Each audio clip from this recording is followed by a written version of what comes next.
I call the honourable member Andrew Little.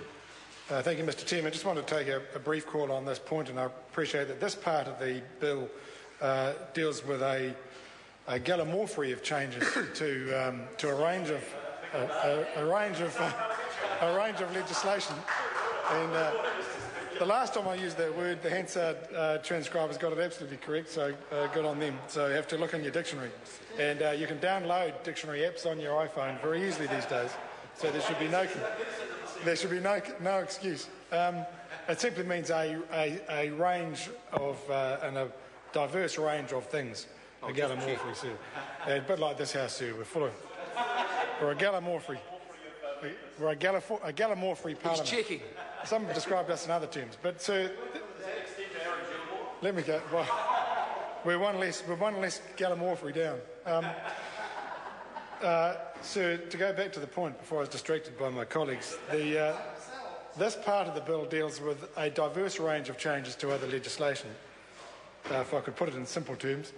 And so this is again part of the perfecting and refining of our criminal justice procedures, and that is good and that's welcome. And I notice, for example, in one of their clause 27C deals with witness anonymity, and if there is to be a trial involving a witness that is the subject of an anonymity order, then that trial is to be held in the High Court, and that's entirely appropriate. It properly deals with the gravity of that situation. Sir, I said in a contribution yesterday on this bill is that, and I know talking to many lawyers, many members of the criminal bar, they are welcoming these changes. There's a sense of trepidation, of course, that goes with it, but they think that this is a coherent set of measures. There is one set of lawyers who are not so welcoming of it, and they're the ones who are having to travel further distances to court for their court matters and their trials because of the number of courts that have been closed down. Small courts in rural and provincial areas, and what were once upon a time places where the local legal fraternity knew that there were sitting days, there were days when they could conduct their court matters, including, in most of the cases affected, district court trials. That now cannot happen, and they and their clients are having to travel further distances, and indeed as are the witnesses, including the police witnesses. So I simply make that point, sir, that it is good that we get our criminal procedures right, but we also need to make sure that the fora and the courts and the places where we conduct arguably one of the most important functions of our justice system, and that is the administration of our penal code, is that it is accessible to people, that people don't have, in addition to having to either defend themselves against accusations or, if they choose to plead guilty, put themselves before the mercy of the court, then have that compounded by the fact that that court is now can be some considerable distance away. So the Minister and the Chair is entitled to significant bouquets for the way he has handled this legislation, but there are some brickbats concealed in those bunches of roses for the fact that there will be some people who will find it more difficult to get access to courts to avail themselves of the procedures which we are correcting and improving and brushing up in this legislation. Sir, on that note, I once again reiterate we are supportive of the bill and of this legislation and of anything that will make access to and the administration of our criminal justice system easier. The question is that Part 2 stand part. All those in favour please say aye. Aye. To the contrary, no. The ayes have it. The question now is that schedule stand part.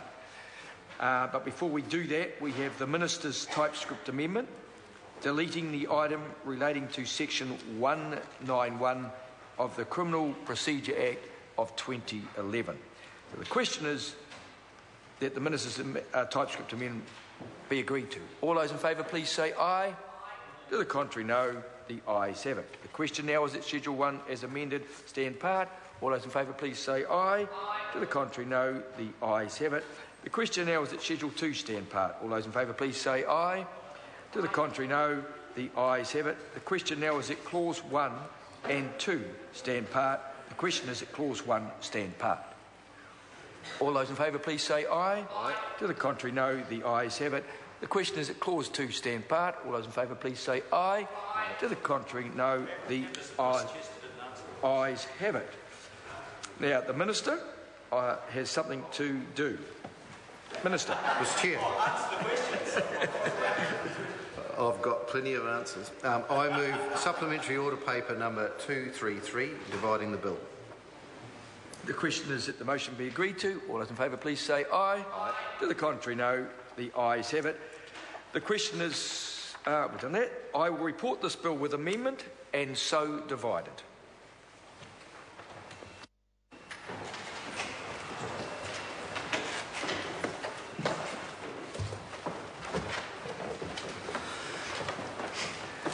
Members, the House is resumed. Mr. Chairman.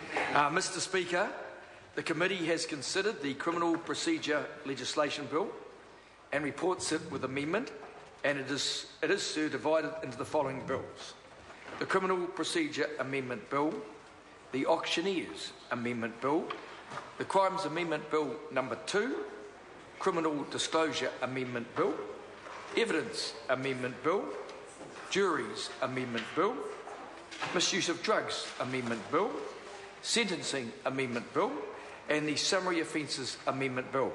Mr. Speaker, I move that my report be adopted. The question is that the report be adopted. Those of that opinion will say aye. Aye. To the contrary, no. The ayes have it. Those bills are set down for third reading next sitting day. Call on Government Order of the Day number 2. Prisoners and victims.